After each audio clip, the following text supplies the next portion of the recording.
दोस्तों, दुनिया का सबसे सुरक्षित जेल जहां से इंसान क्या एक चींटी भी बाहर नहीं जा सकती है, क्योंकि यह जेल समंदर के बीचों बीच में बना हुआ है और इसके चारों तरफ हमेशा पानी भरा रहता है। लेकिन फिर भी 3 कैदी रहस्यमयी तरीके से कैसे गायब हो गए, इसी को हम आज विस्तार से जानेंगे। यह जेल सैन फ्रांसिस्को खाड़ी के बीच में एक अकेले द्वीप पर बना हुआ है, जिसका नाम है अल्काट्राज एस्केप। यहाँ उन कैदियों को रखा जाता है जो दुनिया के सबसे कुख्यात हिस्ट्री शूटर और अन्य दूसरे जेलों से बार बार भागने में कामयाब हो जाते हैं। इस जेल के चारों तरफ का पानी काफी ठंडा रहता है कि आप इसमें तैर भी नहीं सकते हैं। इस जेल के कमरों को लोहे के सख्त सलाखों से डिजाइन किया गया है। यहाँ रणनीतिक रूप से हमेशा गार्ड की तैनाती रहती है और सख्त नियम भी लागू हैं। कैदियों की एक दिन में 1 दर्जन यानी 12 बार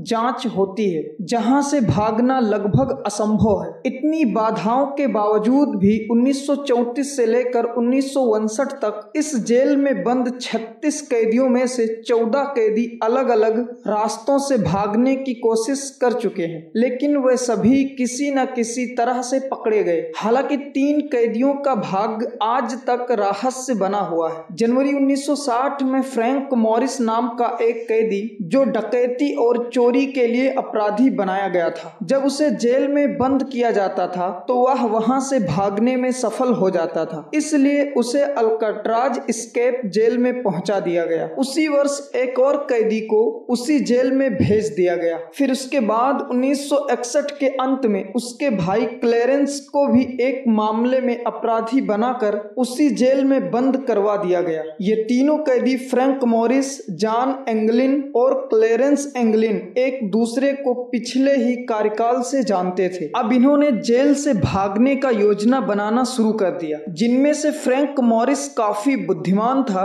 और इसके पास अन्य जेलों से भागने का एक्सपीरियंस भी था, इसलिए वह इस ग्रुप का सरदार बना। और एक अन्य कैदी एलन वेस्ट, जो काफी दिनों से इसी जेल में बंद था, उसने इन तीनों कैदियों को भगाने में काफी सहायता की। जब 12 जून 1962 की सुबह इन सभी के कमरे जहां ये रहते थे की जांच की गई तो तीनों कैदी वहां मौजूद नहीं थे, बल्कि उनके बिस्तर पर उन्हीं की तरह एक एक पुतला बनाकर रख दिया गया था, जिसमें असली मानव के बाल लगे थे। ऐसा शायद इसलिए किया गया था कि रात में ड्यूटी कर रहे गार्डों को बेवकूफ बनाया जाए कि तीनों अभी भी सो रहे हैं। ये पुतले कहां से आए थे, यह भी एक रहस्य ही है। भागने की खबर फैलते ही जेल में तालाबंदी कर दी गई, क्योंकि जेल काफी बड़ा था और गहन खोज शुरू हुआ। यह खोज तकरीबन 1 महीने तक चला, लेकिन जेल के अधिकारियों को कुछ भी सबूत नहीं मिला। मामला आगे पहुंचा तो इसकी जिम्मेदारी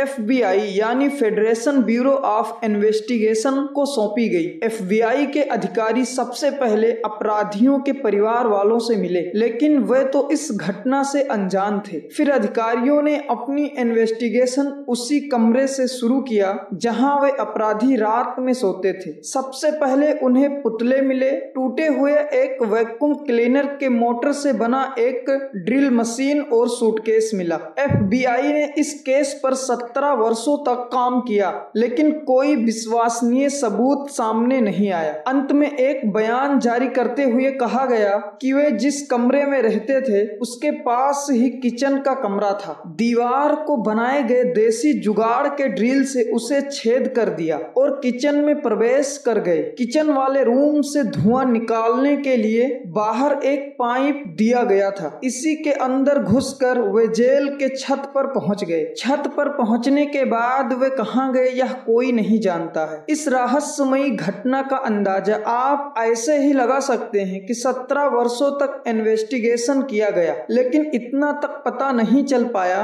कि वे जिंदा हैं या मर गए। अब आपके मन में सवाल उठता होगा कि वे पानी में तैर कर बाहर चले गए, तो हमने आपको पहले ही बता दिया है कि यह पानी काफी ठंडा रहता है, जिसमें तैरना काफी मुश्किल होता है। और अगर कैदी बाय द वे पानी में तैरने लगे तो क्या कोई सुरक्षा कर्मी उसे नहीं देखा? ये घटना अभी भी इतिहास में एक मिस्ट्री के रूप में दर्ज है। आपको यह कहानी कैसा लगा हमें कमेंट करके जरूर बताएं, और अगर चैनल पर पहली बार आए हैं तो प्लीज चैनल को सब्सक्राइब जरूर कर लें।